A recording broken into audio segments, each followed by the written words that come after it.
Greetings, this is Fred in Alaska. Thanks for joining me today.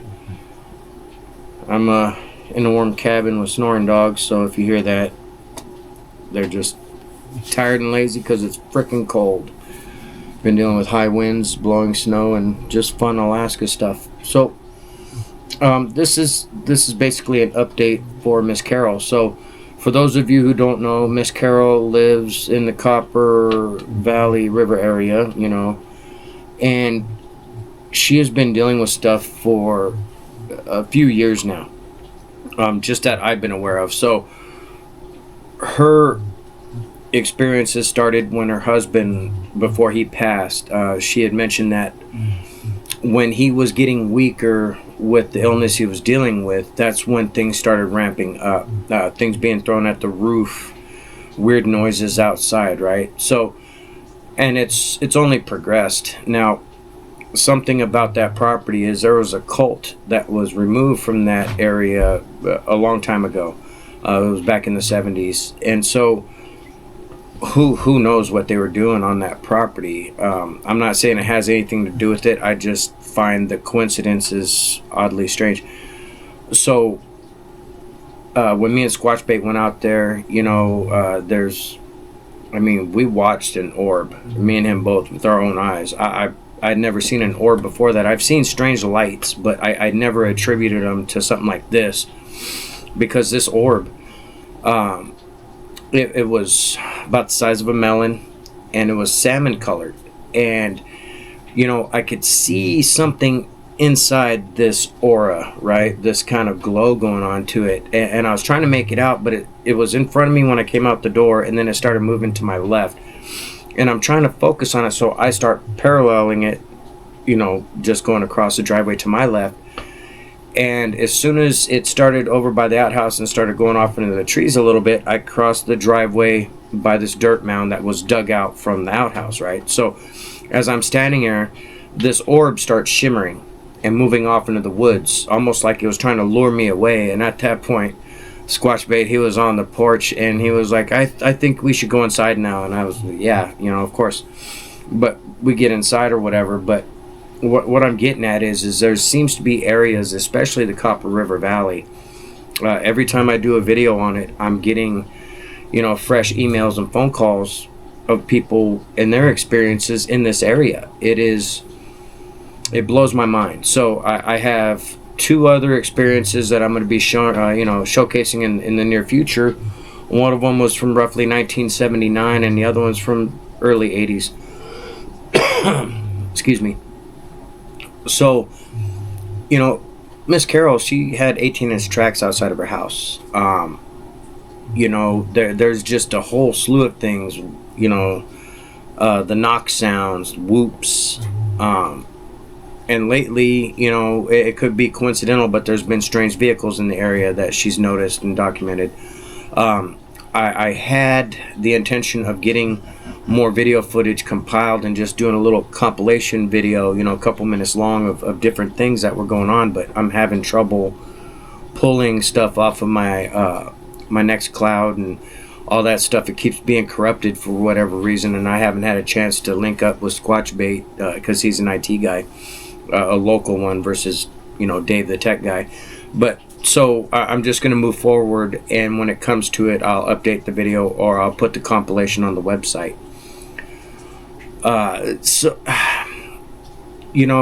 There's more than just Miss Carol dealing with this stuff. Miss Carol is just vocal about it. She's sharing,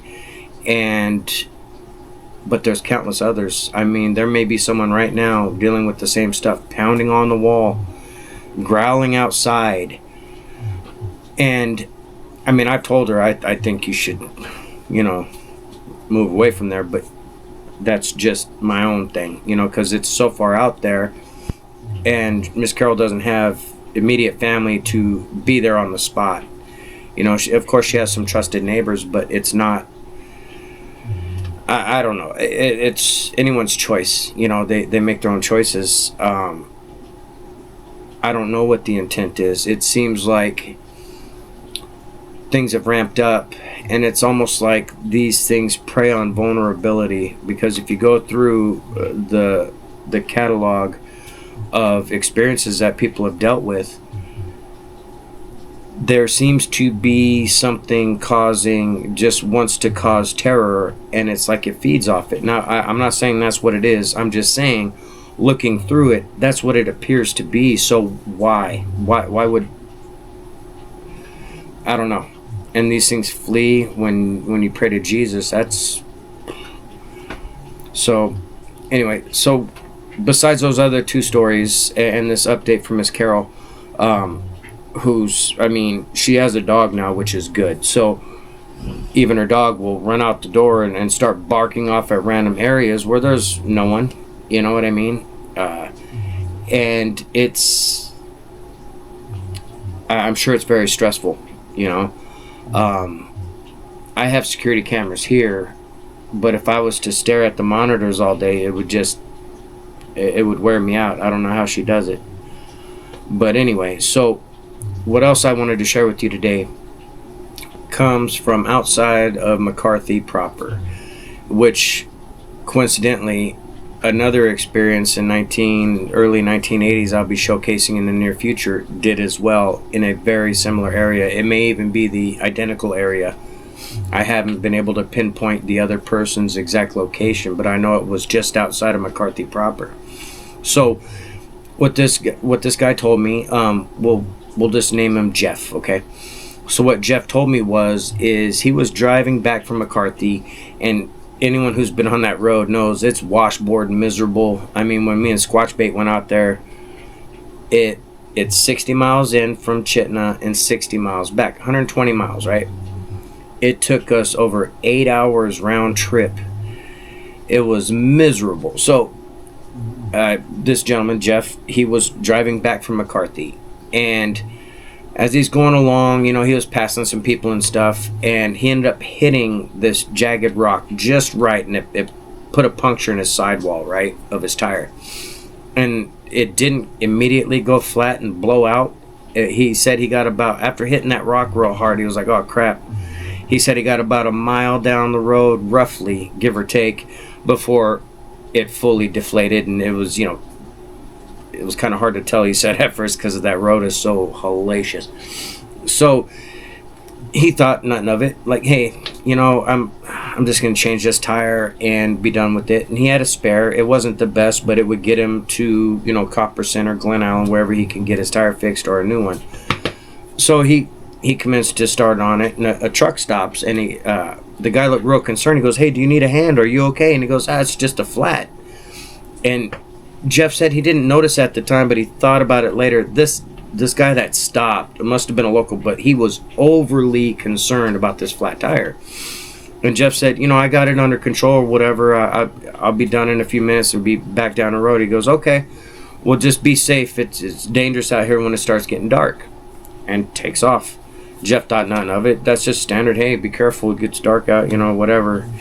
And he really didn't put nothing to it. So he changes the tire, and as he got the tire changed and the old one back in the bed of his pickup and the jack put away and all that kind of stuff, he noticed that the spare tire was real low. It wasn't flat, but it was real low, so he was going to have to go extra slow. And so he's like, crap. So what he decided to do was he had one of these little plug-in little compressors, right? He wanted to get a little more air pressure in it. So it's on in the twilight at this point, and he's got this little compressor running, and it's just making this, you know, kind of sound that they make, and it's slowly putting air in. So he just kind of takes a step back and lights a cigarette. He's got his back to the woods, and he's just basically standing there watching paint dry, basically, right? He said as he was standing there and he lit a cigarette and he was smoking, something just overcame him, like he felt like something was right up on him, and he couldn't place why. So he, like startled, he jumped forward and turned around, and when he did, he said about 20 feet behind him, and just straight behind him in between trees, he saw a tall shadow, dark figure that was darker than the shadow that was already there, move through the trees from directly in front of him off to his right. And immediately the hair went up on his neck and on his arms, and he was like, holy crap.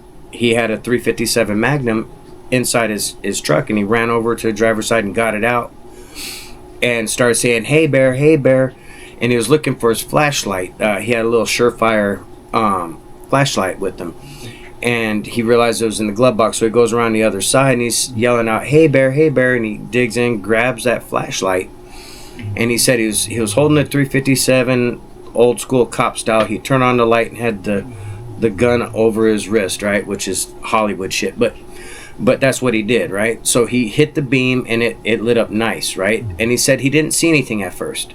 He saw some of the pine trees and stuff back in there that looked like they were kind of moving a little bit, but he wasn't sure if it was the way the light was being cast through the branches or whatever. So he kind of focused there for a minute, didn't see nothing, and kind of panning back and forth the whole time saying, hey bear, hey bear.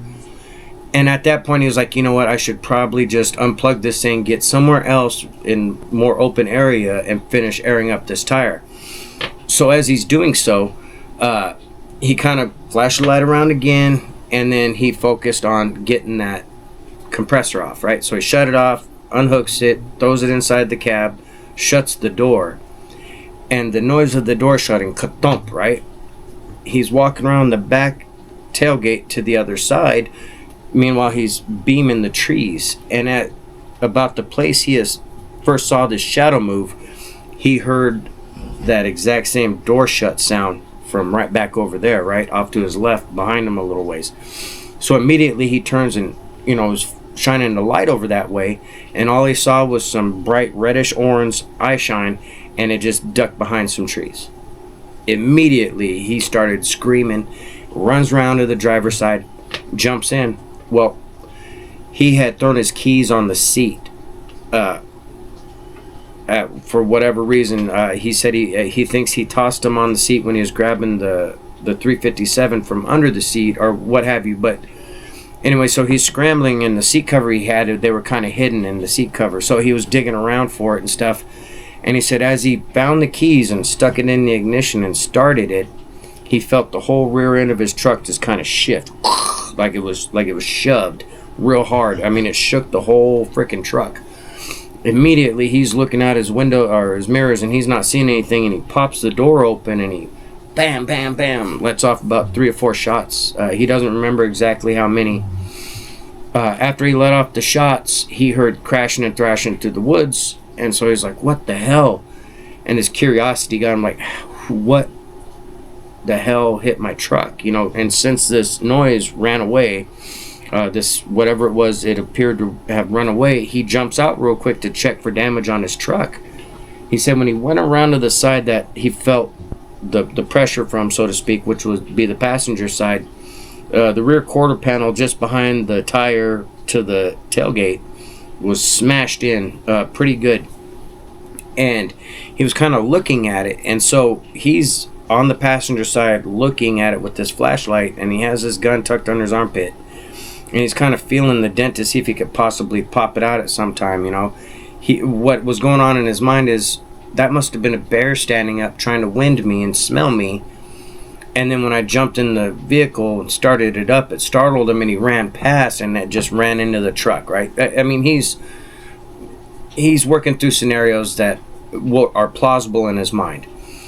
And so as he's doing so, he kind of just rocks the flashlight up just a little bit to see the tree line, the direction he heard this thing take off from. As he does so, that's when he sees the eye shine again. And this time when he sees the eye shine, it goes down low, and then it comes back up even higher than it was the first time. And he was in shock for a second, because this thing had to have been 11, 12 feet tall. And Jeff said that at that point he pulled the gun again, and he was like, this thing is way too big for this pistol. And so he just slowly walks back, just backwards on the passenger side, around the front. And as he's reaching the front, he's like, screw this, I'm just going into the passenger side. So he comes back forward, opens the passenger door. The whole time he's holding the beam up, and this thing is just standing there, and he's holding the beam, and he feels like the beam is holding its attention, but who knows. And so he opens the passenger door. As soon as he opened that passenger door and jumped in, he's still trying to shine out the back window, right? Because this is just a regular cab pickup. He's shining out the back window, trying to keep an eye on this thing. And as he shuts the door, all of a sudden this thing moves, and he's trying to keep up with it, but he said it was moving fast. So he's like, all his windows were up and stuff, so he's catching glare back from the inside windows as he's trying to follow this thing, and it's moving, and it's moving right along the side of the road. And so the area where he was at, not too much further, it starts dropping off on that side down into the valley, right? And so he was like, oh crap. So he scoots over, and puts his high beams on, and he's trying to look and watch what this thing is doing. And as he hits the high beams, this thing was just coming out on the road, crossing in front of him, kind of quartering away. So immediately he put it in reverse and starts backing up. Then he stops, and he said his heart was pounding so hard in his chest, he could feel it in his eyes. I've been there. I understand that feeling. So he sat there a minute. He catches his breath because he felt like he was hyperventilating, right? And so he's trying to calm himself down. So he puts it in drive, and he knows the way out is to go forward. And he's also contemplating just doing a 20-point turnaround on that narrow road and head back to McCarthy. So he ponders it a second and goes, no, I want to get the hell out of here. I don't want to have to go through this again. So he puts it in drive and starts driving as fast as he can with the conditions. Because again, washboard, it's a freaking nightmare. He said he got about 500 yards down the road, around a couple bends, and was feeling more comfortable. And he said he got up to a point where I actually filmed near this bridge, or at this bridge, before. I think it was Killers in the Valley, Copper River Valley. It's one of those videos. I don't know the numbers offhand. You can just look through the catalog. So he was just before that bridge, and just before that bridge, there's a pullout off to the left with a restroom, right? And off to the right, there's a small little turnaround spot, just a small little landing of gravel right there off the side of the road. He said as he was coming to that point, he had to slam on the brakes real quick, because from where that little gravel pad sticks out just a little bit as kind of like a turnaround, something big jumped up and moved so fast across the road in front of him towards that rest area where the restroom is, that it shocked him how fast it moved. And he said it was huge. He didn't get a good look at it because it was just like a big black blur, just vroom, big shadow just ripped across, and it startled him. He was like, holy shit, and he gunned it and flew across that bridge. And that was in essence the end of it. He said he got about a couple more miles down the road to where it's not too far from where it starts zigzagging back and forth a little bit before you start climbing up to come back down to the bridge, right? So not too far from the leaving the place, crossing to Chitna at that point at the bridge there. And he said as he did so, he had to stop and catch his breath, because he was he was explaining it was like tunnel vision, and he was feeling like he was gonna pass out because he was just breathing so hyperventilating, and just it was a mess. So Jeff said he stopped for a second, trying to take deep breaths and slow his heart rate, because he could feel it still jacked. At this point, he had the window cracked about 4 inches, right, just to get some air circulating. He said off in the distance, he could hear this thing make this scream. And he said he was sitting there trying to catch his breath, and this scream lasted over 20 seconds, just real loud, and you could just hear it reverberating everywhere. And he was just, after the scream stopped, he just put it in drive again and got out of there. I want to thank Jeff for sharing that. This was just pre-COVID in August. So I guess that would be August 2019. I would guesstimate about 5 years ago. So, I want to thank Jeff for reaching out. There's 2 other people who have reached out very recently with other experiences from this same area. I'll get to those in the near future, but I know one of them was right near where his flat tire happened, and this gentleman that I'm getting this other experience from was fishing for trout in one of the lakes down there, and it was pretty crazy, having rocks just ripping through the alders and splashing into the lake next to him. But anyway, we'll get to that in a future video. I want to thank Jeff, and I also want to thank Miss Carol. She has been diligent trying to document this stuff. You know, she's got a blink camera, some other stuff. I've showcased the orb video, or that. What do you do with that stuff? You know, I have not a clue. I mean, I got footage of it. I have no idea where to take it. You know, outside of sharing with you guys. So, I want to thank her. And, I mean, Copper River Valley, man. It's on par with the Nushagak River drainage. You know, there's just as many, it seems, experiences out of the Copper River Valley and the Nushagak River drainage, which kind of makes you wonder the correlation. There are huge waterways tucked into the mountains as you get back in there. It's compelling stuff. Anyway, I want to thank them both. I want to thank you guys for joining me, and we'll catch you guys on the next one.